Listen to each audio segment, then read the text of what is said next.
This is the Stanley Fatmax 850W 115mm angle grinder. The motor is housed in here underneath the overmolded body grip. The switch on the side here is sealed against dust.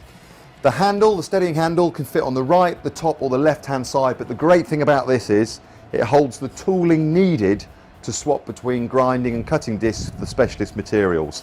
This is joined to a 4-meter rubber cable. Let's get ready for grinding.